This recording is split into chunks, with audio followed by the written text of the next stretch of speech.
Ya, puji Tuhan, Bapak Ibu, saudara-saudara yang dikasihi Tuhan. Kalau kita membaca dari kitab Bilangan, khususnya pasal yang ke-10 atau Bamidbar pasalnya yang ke-10, kita bisa membaca sama-sama, mendengarkan sama-sama bahwa di sana ada semboyan nafiri yang memang ditetapkan oleh Tuhan. Sekali lagi Tuhan menegaskan kepada umat Israel, ini menjadi ketetapan untuk selama-lamanya. Dan semboyan ini, saudara, nafiri ini digunakan oleh Tuhan untuk berkomunikasi dengan bangsa Israel. Kalau dalam Kamus Besar Bahasa Indonesia, semboyan itu artinya adalah tanda untuk memberitahukan sesuatu. Itu artinya semboyan. Jadi saudaraku, semboyan nafiri ini punya makna. Ya, punya makna. Dan firman Tuhan menegaskan kepada kita dari Bilangan pasalnya yang ke-10 ini, bahwa mereka harus meniupkan yang namanya nafiri itu. Atau dalam ayat yang lain dipakai kalimat sangkakala, ya, yang mungkin kita lebih kenal dengan shofar. Jadi shofar itu harus ditiupkan, dan setiap tiupan sangkakala itu, nafiri atau shofar itu, dia memiliki makna tertentu. Dia punya maksud tertentu, dia punya tujuan tertentu. Nah, saudara bisa bayangkan bagaimana caranya Tuhan mau mengkomunikasikan kepada bangsa Israel di tengah-tengah padang gurun yang begitu banyak jumlahnya. Saudara bisa bayangkan, ya, kalau seandainya mungkin Jakarta ini adalah padang gurun dan orang Israel itu tersebar, saudara. Mereka berkemah di padang gurun itu yang begitu banyak, sehingga Tuhan menyampaikan kepada Mose, nafiri inilah, sangkakala inilah, shofar inilah menjadi alat komunikasi Tuhan untuk memberitahukan kepada orang Israel apa yang Tuhan inginkan. Sehingga di sana kita bisa melihat ada perbedaan. Ada semboyan, ada tanda yang ditiupkan, ya, oleh anak-anak daripada Imam Aharon dari keluarga Lewi ini, di mana seluruh umat Tuhan harus berkumpul, segera berkumpul. Ada yang hanya kepala sukunya yang berkumpul. Ada suara, ada semboyan yang memberikan tanda kepada mereka bahwa mereka harus bersiap dan membongkar kemah dengan segera, karena mereka akan segera berangkat. Ada semboyan, ada tanda yang ditiupkan, yang memberikan peringatan kepada mereka bahwa mereka harus siap mempersenjatai diri, sebab di depan ada musuh dan mereka harus siap untuk berperang. Nah, saudara-saudara, jadi alat komunikasi yang Tuhan pakai ini melalui semboyan nafiri ini, melalui tanda yang dikeluarkan oleh shofar yang ditiupkan, shofar yang dikumandangkan ini harus benar-benar orang Israel meresponi. Karena di balik suara yang dikeluarkan oleh shofar itu ada pesan Tuhan di sana. Ada pesan Tuhan yang Tuhan mau sampaikan kepada orang Israel. Sehingga mereka harus belajar peka terhadap suara shofar. Ini tandanya apa? Ini maksudnya apa? Jangan sampai salah. Suara shofar yang dikumandangkan sebagai bentuk panggilan umat Israel untuk berkumpul, untuk beribadah kepada Tuhan, tahu-tahu dipikir, wah di depan ada musuh dan siap berperang. Akhirnya mereka mempersenjatai diri. Nah ini kan repot. Ada shofar yang dibunyikan sebagai tanda bahwa mereka harus siap dan segera membongkar kemah, karena mereka akan bergerak dan melanjutkan perjalanan. Tapi karena tidak peka,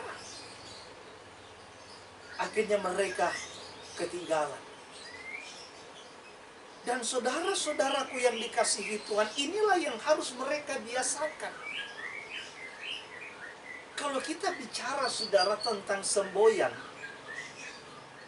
yang adalah tanda tadi menurut Kamus Besar Bahasa Indonesia, kita bisa lihat contoh misalnya. Kalau kita gereja-gereja di kampung, ada tanda. Namanya itu lonceng. Ya. Ada lonceng gereja namanya. Jadi ada kostornya yang bagian membunyikan lonceng itu. Nah, ada namanya lonceng satu, bunyinya teng, teng, teng. Nah ini berarti 1 jam lagi ibadah akan mulai. Jadi kalau misalnya orang-orang punya urusan, ya selesaikan urusan segera mungkin. Nanti kemudian ada lonceng 2, teng, teng, teng, teng. Sampai lonceng ketiga tanda ibadah akan dimulai. Tetapi ada juga saudaraku semboyan atau tanda ketika ada jemaat yang meninggal. Itu juga loncengnya dibunyikan. Teng, teng, teng, sampai 100 kali. Pernah satu waktu di kampung, kostornya ini mabuk. Jadi kostornya mabuk, nggak tahu apa yang dia pikirkan, sehingga akhirnya karena kebiasaan dia ke gereja, ya mungkin dia berpikir bahwa saat itu ada ibadah, jadi langsung dia mampir dalam kondisi mabuk, mampir ke gereja langsung membunyikan lonceng, teng, teng. Ya kita waktu itu, wah ini ada ibadah apa? Kok nggak ada pemberitahuan? Karena kita sudah terbiasa dengan yang namanya simbol-simbol itu. Semboyan-semboyan itu, tanda-tanda itu. Asal ada bunyi lonceng itu pasti ada sesuatu. Apakah ada ibadah atau ada orang yang meninggal. Jadi penting untuk kita membiasakan telinga kita untuk mendengarkan yang namanya suara shofar, suara nafiri. Karena sebagaimana yang dikatakan oleh firman Tuhan, surat Rasul Saul kepada jemaat yang ada di Tesalonika, bahwa ketika shofar itu dibunyikan, ya, 1 Korintus pasal yang ke-15, ketika shofar itu dibunyikan, maka orang-orang yang mati di dalam Tuhan akan dibangkitkan. Lalu kemudian baru orang-orang yang hidup. Dan orang-orang yang hidup ini, saudaraku, mendengar suara shofar. Kalau kita lihat beberapa tahun yang lalu, ada kejadian yang melanda beberapa negara. Ada sebuah fenomena, katanya ada bunyi trompet yang sangat besar. Sehingga mereka sampai merinding, ini bunyi apa ini? Kok bunyinya itu di atas langit? Tong, tong. Nah kalau kita tidak biasa saudara, ya kita akan berpikir mungkin ada pesawat liwat, lalu mengeluarkan suara yang aneh, dan yang lain-lain. Jadi setiap semboyan itu saudaraku, setiap tiupan nafiri itu ada maksud dan tujuan. Contoh saudara, yang sering banyak sebenarnya masyarakat yang tidak tahu. Pernah ada satu kejadian di berita, ada pengendara yang ngamuk. Kenapa? Karena ada ambulans liwat dalam keadaan yang lumayan macet. Ambulans ini liwat saudaraku dengan sirine. Akhirnya motor-motor ini berusaha untuk memberikan jalan. Tapi ternyata setelah mereka lihat, di dalam ambulans itu tidak ada pasien. Jadi akhirnya mereka agak emosi saudara, agak ngamuk sama sopir ambulans itu. Loh kenapa kamu ini minta untuk diprioritaskan? Minta untuk didahulukan? Tapi ternyata tidak ada pasien. Nah ini yang kadang-kadang saudaraku, kita masyarakat yang kurang paham tentang yang namanya bunyi sirine ambulans. Itu ada maknanya. Tidak semua ambulans itu bunyinya, sirinenya itu sama. Ya, ada perbedaan saudara. Nah kalau kita tidak terbiasa, tidak mengerti dan tidak tahu makna atau semboyan, ya, tanda yang diberikan, yang dikeluarkan oleh sirine itu, ya akhirnya kita gagal paham. Jadi kalau misalnya ambulans itu lagi sedang membawa pasien yang kritis, itu hampir mirip dengan suara sirene ketika ambulans itu akan menjemput pasien. Karena konsekuensinya sama. Dia terlambat menjemput pasien, jadi konteks yang tadi, ya, sebenarnya dia mau menjemput pasien. Makanya kenapa dia buru-buru? Karena kalau dia terlambat jemput pasien, ini bisa kolaps, bisa liwat. Sama ketika dia membawa pasien. Sehingga bunyi sirinenya pasti agak cepat saudara, agak kencang. Beda dengan sirine ambulans yang membawa jenazah, ya, yang membawa jenazah, maka beda. Beda. Sebenarnya kalau kita mau jujur, ya, ambulans yang membawa jenazah itu nggak perlu diprioritaskan gitu kan. Beda dengan yang membawa pasien. Beda dengan yang namanya pemadam kebakaran. Nah ini harus diprioritaskan.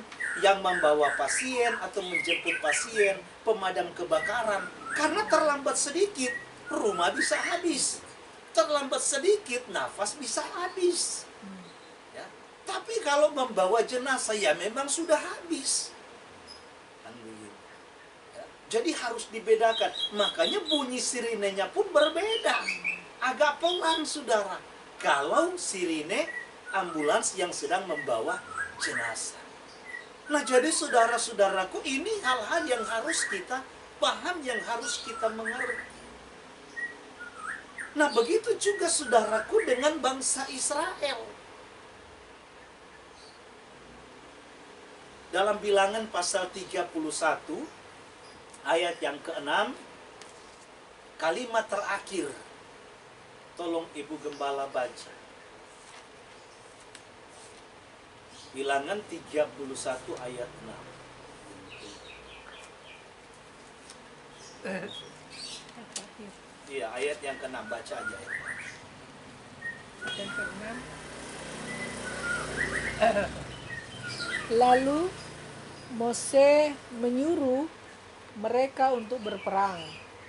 1.000 orang dari tiap-tiap suku bersama-sama dengan Pinehas, anak Imam Eleazar, untuk berperang dengan membawa perkakas tempat kudus dan nafiri-nafiri pemberi tanda semboyan. Nafiri-nafiri itu sebagai pemberi tanda yang namanya semboyan. Ya. Jadi setiap suara yang dikeluarkan oleh nafiri, oleh shofar itu memberikan tanda. Ada makna. Makanya nafiri itu, saudara, namanya shofar itu nggak sembarangannya ditiup di zaman itu. Suka-sukanya dia gitu kan. Kapan dia mau pingin senang, ada ulang tahun misalnya, tiup. Ya. Lagi mau doa sendiri, tiup. Lagi pingin aja, tiup. Ya. Nah, di dalam kitab suci tidak. Suara shofar itu semua ada maknanya. Kalau kita mengacu kembali lagi kepada bilangan pasal yang ke-10 tadi, di mana waktu memanggil umat Tuhan untuk berkumpul, itu ada tandanya, ada semboyannya. Kalau misalnya waktu Mose mau memanggilkan semua tua-tua Israel, kepala-kepala sukunya Israel, itu pun ada semboyannya, ada tandanya, ada cara tiupnya. Untuk membuat mereka bersedia membongkar kemah, itu pun ada semboyannya, ada tandanya, ada cara tiupnya. Waktu mereka pun siap untuk berperang, itu pun ada bunyinya, ya, ada tandanya sebagai pesan. Nah, tanda-tanda ini yang harus setidaknya kita pahami, kita mengerti. Memang di dalam kitab suci kita tidak ditulis secara eksplisit. Ya. Tetapi inilah yang ada di kalangan orang Yahudi, yang setidaknya kita harus paham. Ya. Yang pertama namanya adalah tiupan Sefarim. Sefarim itu yaitu 3 tiupan pendek dan terputus-putus. Masing-masing ditiup kurang lebih berdurasi 3 detik. Itu namanya Sefarim. Dan makna tiupan ini adalah untuk menyatakan atau untuk mendeklarasikan keinginan Tuhan kepada orang Israel. Dan biasanya suara ini diperdengarkan saat mereka mau berperang. Ini dari beberapa sumber. Nah, kemudian ada bunyi yang kedua yang disebut dengan teruah. Teruah itu adalah tiupannya mengejutkan seperti alarm, sebagai sebuah peringatan, di mana shofar akan ditiup sebanyak 9 kali. Ya, dalam tiupan pendek atau putus-putus. Dan jenis tiupan ini biasanya untuk membangunkan orang-orang Israel, atau untuk menarik perhatian agar orang-orang Israel betul-betul berfokus kepada Tuhan. Selain itu, tiupan teruah ini atau 9 kali putus-putus, pendek-pendek ini untuk menyatakan bahwa sesungguhnya Tuhan hadir di tengah-tengah bangsa Israel ketika mereka sedang berperang. Ya. Dan tiupan-tiupan yang dikeluarkan oleh shofar yang ditiupkan oleh anak-anak Imam Aharon ini tidak lain adalah untuk mengingatkan Elohim Yahweh akan kehidupan mereka. Dan di sisi lain, tiupan shofar ini untuk menyatakan kepada Tuhan bahwa mereka betul-betul mengandalkan Tuhan. Mereka betul-betul hidup bergantung kepada Tuhan. Makanya tiupan yang ketiga ada namanya tekiyah. Tiupan jenis ini adalah tiupan panjang dan utuh serta terus-menerus. Mungkin sekitar 7 detik.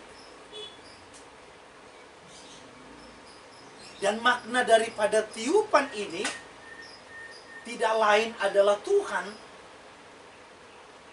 mau menegakkan kebenaran bagi orang Israel. Tuhan mau menyatakan kehendaknya bagi orang Israel.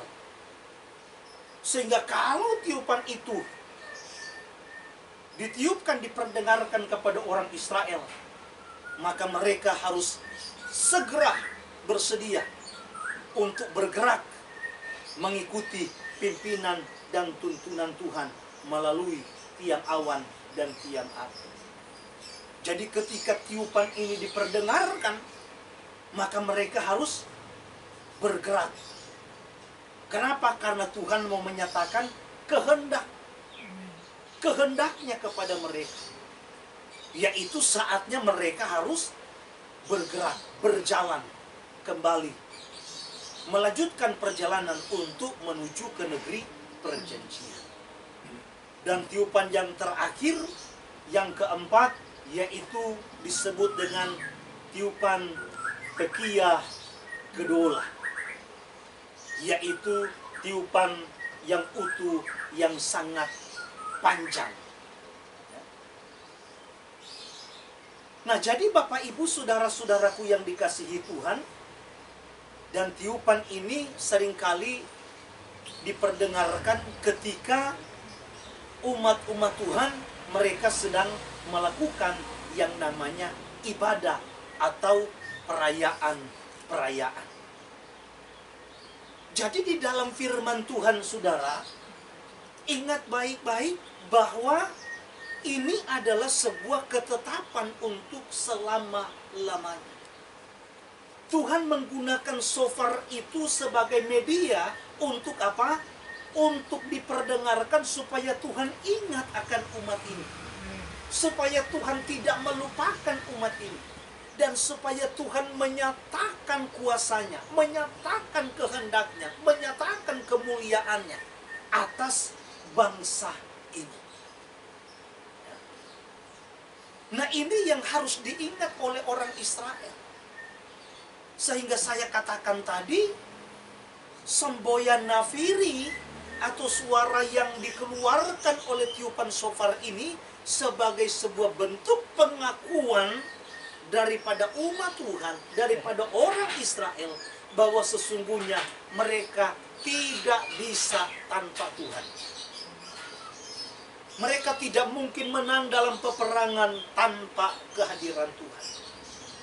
Mereka tidak mungkin dapat melanjutkan perjalanan di padang gurun dengan begitu banyaknya tantangan kalau tanpa Tuhan hadir dan menyertai mereka. Mereka akan merasa kosong dan hampa dalam setiap ibadah, dalam setiap perayaan-perayaan, sekalipun perayaan itu adalah perayaan yang penuh dengan sukacita. Tetapi tanpa kehadiran Tuhan di dalam ibadah-ibadah mereka, maka mereka akan merasa hampa dan kosong. Sehingga saudaraku, shofar ini dibunyikan untuk mengingatkan Tuhan. Ini sebagai bentuk penyataan pengakuan mereka bahwa mereka bergantung kepada Tuhan. Mereka membutuhkan Tuhan. Dan inilah yang harus menjadi perenungan kita di saat siang hari ini. Sama saudara-saudaraku yang dikasihi Tuhan, kalau kita mau melihat sesungguhnya, kehidupan kita manusia ini seperti yang namanya shofar. Shofar ini pada umumnya dibuat dari tanduk domba atau ada juga tanduk kambing, ya. Tetapi ada juga beberapa dari yang namanya perak, ya, sebagaimana konteks yang kita baca. Kalau kita punya penuai, ya, tanduk domba mungkin, tetapi dililitkan dengan perak, dilapisi dengan perak, ya. Itu mau mengarah kepada semboyan yang tadi, panggilan untuk umat Tuhan berkumpul. Jadi saudara bisa bayangkan, kalau kekristenan selama ini sudah kental dengan yang namanya bunyi lonceng sebagai panggilan umat Tuhan, satu waktu kalau kita punya tempat ibadah sendiri, satu waktu kalau kita punya gereja sendiri, maka kita akan membuat satu tradisi, satu budaya, satu kebiasaan yang baru, yaitu meniupkan shofar untuk memanggil umat Tuhan berkumpul. Ya. Jadi bisa bayangkan, dan shofar itu kita akan pakai pengeras suara, bukan hanya dari dalam saja, nggak akan kedengaran, biarkan berkumandang sudah. Ya. Kan luar biasa. Pakai tua seperti saudara-saudara kita kan. Kan mereka sebenarnya nggak semua ketika mengingatkan jemaahnya, umatnya dengan sebuah azan itu secara langsung. Nggak semua yang langsung. Ada yang udah tinggal pakai kaset saja, ya. Ada yang udah tinggal pakai recorder aja, ya, supaya lebih gampang, lebih enak mungkin, dan yang lain-lain. Nah, kita juga bisa melakukan itu kalau kita sudah punya tempat sendiri, ya. Nah, jadi sekali lagi saudara, sama ketika shofar ini dibuat ini, saudaraku, kosong adanya, harus ditiupkan dulu. Ketika ditiupkan ini baru kemudian mengeluarkan suara yang di dalamnya ada pesan Tuhan, yang di dalamnya ada kehendak Tuhan. Begitu juga dengan kehidupan kita ketika kita diciptakan oleh Tuhan dari debu dan tanah, manusia Adam yang pertama. Lalu kemudian Adam itu ketika diciptakan oleh Tuhan baru ditiup oleh Tuhan, dihembuskan oleh Tuhan dengan yang namanya nafas kehidupan. Ketika ditiupkan nafas, maka ini menjadi fotokopi, menjadi gambarannya Tuhan. Tuhan bilang, marilah kita ciptakan manusia menurut gambar dan rupa. Jadi ketika Tuhan menghembuskan nafas, memberikan rohnya kepada Adam, baru disitulah Adam menjadi makhluk hidup yang bisa menyuarakan apa yang menjadi kehendak Tuhan melalui sikap hidup, melalui perilaku. Adam diharapkan dapat mempraktekkan gaya hidup Elohim. Nah, begitu juga saudara dengan kehidupan kita sekalian. Kita harus tahu bahwa kita ini sesungguhnya ibarat seperti shofar tadi, yang kosong, yang tidak ada apa-apanya, tetapi karena kasih Tuhan, Dia berikan kita iman untuk kita percaya kepada Yeshua. Kita menerima darah perjanjian yang Dia tumpahkan di atas kayu salib. Sehingga kehidupan kita ini manusia ibarat shofar tadi tidak kosong lagi. Sehingga kita menjadi pribadi yang bermakna, pribadi yang berarti. yang tentunya diharapkan Tuhan agar supaya kehidupan kita yang telah ditebus tadi, yang tadinya hanya shofar yang kosong itu, nah sekarang Tuhan mengisi kita melalui pengorbanannya, agar supaya kita boleh menyuarakan kehendaknya, supaya kita boleh menjadi alat untuk Tuhan menyampaikan apa yang menjadi kehendak Dia, menjadi pesan-pesan Dia bagi orang lain, bagi kehidupan keluarga kita.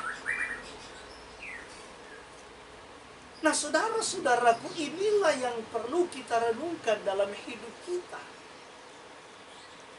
Bahwa sesungguhnya kita punya visi yang utama. Makanya Saul bilang, aku hidup sekarang ketika aku di dalam Yeshua, ketika aku beriman percaya kepada Yeshua, maka hidupku sekarang bukannya aku lagi, melainkan katanya, aku hidup karena Yeshua. Aku jadi milik Yeshua. Maka kalau aku hidup, dia bilang, aku mau hidup untuk menyenangkan Tuhan. Aku mau hidup untuk melayani Tuhan. Sehingga kalaupun aku mati, aku tidak perlu takut. Bahkan itu adalah keuntungan bagiku. Nah, kita, saudaraku, harus juga punya prinsip seperti itu. Kita harus bisa menjadi alatnya Tuhan untuk menyuarakan pesan Tuhan, untuk menyuarakan kehendak Tuhan. Ingat, saudara-saudara, bahwa dalam konteks yang kita baca Bilangan pasal yang ke-10, saat mereka sedang tertekan orang Israel dalam menghadapi musuh dalam peperangan misalnya, maka mereka harus memperdengarkan suara shofar itu. Maka ketika Tuhan mendengarkan suara shofar itu, dia tahu bahwa umatku ini berseru kepadaku. Umatku datang memanggil aku. Umatku datang mengandalkan aku. Maka Tuhan dengan segala kedaulatan dan kekuasaannya akan turun dengan bala tentara malaikatnya dan akan berperang menggantikan Israel, sehingga memberikan mereka kemenangan. Dalam situasi yang sulit, dalam situasi tertekan, Tuhan ingatkan kepada mereka, bunyikan shofar itu. Kita mungkin zaman sekarang, saudara, tidak lagi menghadapi seperti orang Israel dulu. Kita mungkin zaman sekarang tidak membawa shofar kemana-mana. Tetapi saudara-saudaraku, shofar itu bisa diwakili dengan mulut bibir kita. Bukan berarti mulut kita mengeluarkan suara shofar gitu ya. Bukan. Ya. Tetapi saudaraku, dari mulut kita ini bisa kita keluarkan yang namanya pujian kepada Tuhan. Seruan kepada Tuhan. Minta pertolongan kepada Dia dengan sungguh-sungguh. Maka dari tempat yang maha tinggi, Dia yang akan mendengarkan teriakan kita minta tolong. Ketika kita dalam tekanan, ketika kita sedang menghadapi musuh dan kita tidak berdaya lagi, jangan lupa berteriaklah kepada Tuhan, berserulah kepada Tuhan. Maka Dia sendiri yang akan bertindak untuk menolong saudara dan saya, meluputkan kita dari segala bahaya, melepaskan dan membebaskan kita dari segala tekanan, dari segala bentuk ancaman. Asalkan kita mau berseru dan berteriak minta tolong kepada Tuhan. Tetapi bukan cuma dalam keadaan tertekan waktu mereka berperang. Kata firman Tuhan, waktu pun mereka bersuka cita ketika mereka mengadakan perayaan-perayaan yang diperintahkan oleh Tuhan, mereka pun harus memperdengarkan, harus meniup shofar itu.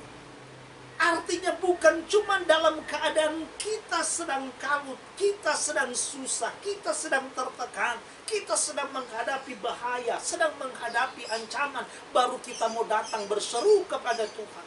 Baru kita mau datang berteriak minta tolong kepada Tuhan.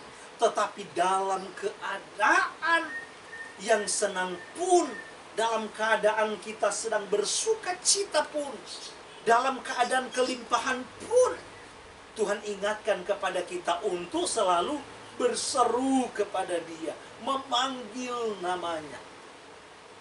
Kenapa itu menyatakan bahwa kita begitu bergantung kepada Tuhan? Kita tidak bisa berbuat apa-apa tanpa Tuhan hadir, tanpa Tuhan campur tangan. Banyak orang, saudaraku, ya, banyak orang ketika dalam keadaan nyaman, dalam keadaan aman, semuanya ada tersedia, tidak ada yang kekurangan, tidak ada ancaman, banyak orang justru yang melalaikan, bahkan melupakan Tuhan. Makanya Tuhan ingatkan, hati-hati saudara. Saya sering kali menceritakan tentang bagaimana 3 angin berlomba untuk coba menjatuhkan yang namanya seekor monyet dari atas pohon. Angin barat bilang, saya duluan. Lalu dia tiupkan angin yang begitu kencang. Makin kencang angin bertiup, monyet itu makin kencang berpegang. Begitu juga dengan angin yang satu. Angin apalah? Angin tornado. Ya, dia putar begitu luar biasa, begitu kencangnya. Tapi juga monyet itu makin kencang berpegang di pohon. Lalu angin yang ketiga, angin sepoi-sepoi. Dia meniupkan anginnya, hawa dinginnya kepada monyet ini yang begitu ademnya, begitu nikmatnya. Akhirnya monyet itu pun tertidur. Dia lupa pegangan dan akhirnya monyet pun jatuh. Kadang-kadang saudaraku, cerita ini memberikan gambaran kepada kita sebagai para pengikut jalan Tuhan. Kadang-kadang orang kalau ada masalah begitu dekat dengan Tuhan. Sedikit-sedikit doa berseru kepada Tuhan, nangis kepada Tuhan. Jadi merasakan ada apa-apa itu, aduh Tuhan, hari ini kalau kami boleh masih makan sekalipun dengan tahu tempe, aduh itu puji Tuhan. Tapi ketika semuanya melimpah saudara, doa kadang-kadang hanya sekedar lalu begitu saja. Ya. Ketika kita semua saudaraku dalam kelimpahan, semuanya nyaman dan aman, justru kadang-kadang orang bisa jauh dengan Tuhan, bahkan bisa melupakan dan mengabaikan Tuhan. Maka melalui peristiwa tentang shofar yang dikumandangkan, yang dibunyikan, bukan cuma saat mereka menghadapi musuh peperangan, tapi ketika mereka bersuka cita pun, waktu mereka mengadakan perayaan-perayaan, mereka harus memperdengarkan suara shofar itu. Maka Tuhan akan mengingatkan, Tuhan akan ingat kepada mereka. Banyak saudaraku orang Kristen yang kadang-kadang salah menafsirkan tentang yang namanya ucapan syukur. Kan kalau di dalam kita kekristenan sangat lekat erat dengan yang namanya ucapan syukur. Apa-apa, apalagi Manado, apa-apa ucapan syukur. Anak naik kelas ucapan syukur. Dapat bini baru ucapan syukur. Ya, naik pangkat ucapan syukur. Ya, orang meninggal ucapan syukur. Pokoknya semua ucapan syukur. Nah, yang lucunya ada sebuah tradisi, saudara. Tradisi kalau di Manado sana, kalau ibadah biasa sedikit yang datang. Tapi kalau sudah bilang ibadah ucapan syukur, banyak yang datang. Tapi yang lebih lucunya, saudara, ada ibadah ucapan syukur, tapi waktu ibadah Mereka pada di luar. Disuruh masuk, biar aja masih ibadah. Loh, datang buat apa? Loh, rata-rata begitu. Kalau suruh masuk, biar aja masih ibadah. Padahal datang ibadah, konteksnya ibadah ucapan syukur. Nanti giliran makan baru datang masuk. Ini banyak saudara di dalam kekristenan. Ada lagi yang lucu, tradisi-tradisi. Sadar atau tidak sadar. Begitu ada ibadah ucapan syukur. Biasa. Kalau sudah tahu kan. Apalagi kalau dalam kekristenan. Habis khotbah, nyanyi satu lagu doa syafaat. Habis doa syafaat, pasti habis itu penutup terus makan. Waktu doa syafaat mau cari orang yang bikin ibadah ucapan syukur, keluarga yang bikin ibadah ucapan syukur, udah nggak ada, udah sibuk di dapur. Cepat-cepat, udah doa syafaat. Itu panasin. Jadi orang lebih merepotkan diri dengan yang hal-hal yang ini, saudara. Nah, Tuhan nggak mau. Tuhan lebih utamakan bagaimana. Kemarin kan kita sudah bicara tentang ibadah itu satu paket. Berkat Kohanim itu, saudaraku, di akhir ibadah. Tetapi ini bicara satu paket dari awal sampai akhir. Jangan datang di awal, masih pertengahan pulang. Atau ada juga yang datang di pertengahan, seolah-olah awal nggak penting sampai akhir.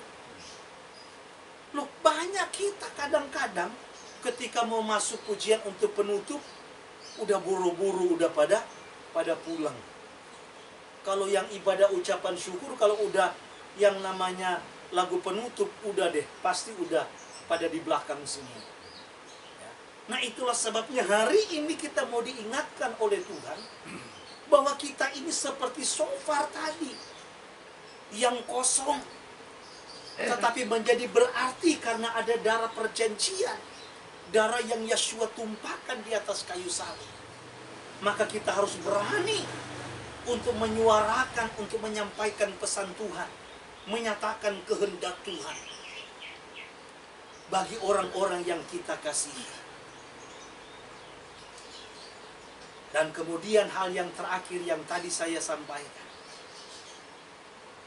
Mari kita selalu ingat kepada Tuhan. Andalkan Tuhan.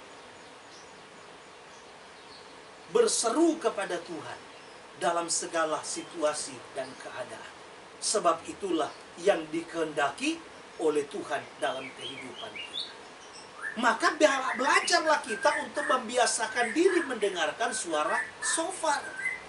Jangan alergi dengan suara shofar. Kalau kita baca Yehezkiel, saudara, pasal 33, coba Ibu Gembala baca dari ayat 3 aja deh, dan seterusnya. Orang yang sengaja mengabaikan, tidak meresponi ketika sangkakala itu sudah dikumandangkan, sudah ditiup, wah, Tuhan akan menuntut pertanggungjawaban. Jangan sampai ketika shofar dibunyikan, waktu gereja Tuhan diangkat, saudara tertinggal karena tidak terbiasa mendengarkan suara shofar. Dari ayat yang ketiga. Dan penjaga ini melihat pedang itu datang atas negerinya, lalu meniup sangkakala untuk memperingatkan bangsanya. Kalau ada seorang yang memang mendengar suara sangkakala itu, tetapi ia tidak mau diperingatkan, sehingga sesudah pedang itu datang ia dihabiskan, darahnya tertimpa kepadanya sendiri. Nah, perhatikan baik-baik. Jadi ketika sangkakala itu ditiupkan, shofar itu dibunyikan, tetapi orang yang sudah mendengarkan mengabaikan, maka dia akan bertanggung jawab atas kebinasaan dia sendiri. Karena shofar itu menjadi tanda, menjadi peringatan. Ya, bahasa kasarnya ya salah sendiri. Ya, bodoh sendiri. Sudah diperingatkan tetapi tidak merespon. Maka begitu juga dengan kita. Ketika Tuhan menyampaikan pesannya kepada kita, tangkap pesan Tuhan dan responi pesan Tuhan, jangan abaikan. Ketika kita dengarkan firman Tuhan disampaikan melalui midras, melalui khotbah, tangkap itu. Apa yang menjadi pesan Tuhan bagi pribadi saya? Tuhan sedang mengingatkan apa kepada saya, apa yang harus saya perbaiki. Dan kalau kita sudah mendengarkan suara pesan Tuhan, responi. Jangan kita tidak respon, jangan kita abaikan. Tuhan sudah bilang tobat, tobat, tapi nggak mau bertobat. Tuhan sudah bilang berhenti, berhenti, tapi kita nggak mau berhenti. Akhirnya kita sendiri yang menuai dari ketidaktaatan kita. Responi pesan Tuhan. Responi firman Tuhan. Tangkap apa yang menjadi pesan Tuhan secara pribadi bagi setiap kita. Karena memang firman Tuhan itu disampaikan bukan untuk orang lain, bukan untuk saudara kita, tetapi untuk kita sendiri. Karena firman Tuhan itu firman yang hidup, dia berkuasa untuk mengubah kita, untuk membawa kita semakin lebih didewasakan di dalam iman, semakin lebih disempurnakan di dalam Dia. Dan kiranya hidup kita yang sekarang boleh selalu menyenangkan dan memuliakan Tuhan. Tuhan kiranya memberkati kita semua siang hari ini. Mari kita belajar untuk peka, menangkap apa yang menjadi pesan Tuhan. Termasuk hari ini boleh menjadi berkat bagi orang lain untuk terus menyuarakan apa yang menjadi isi hati dan kehendak Tuhan. Minimal sikap hidup kita boleh menjadi pesan Tuhan. Kalau kita tidak berani menyuarakan pesan Tuhan melalui mulut kita, minimal sikap hidup kita, perilaku kita menjadi pesan Tuhan bagi orang lain. Amin. Tuhan kiranya memberkati kita semua. Mari kita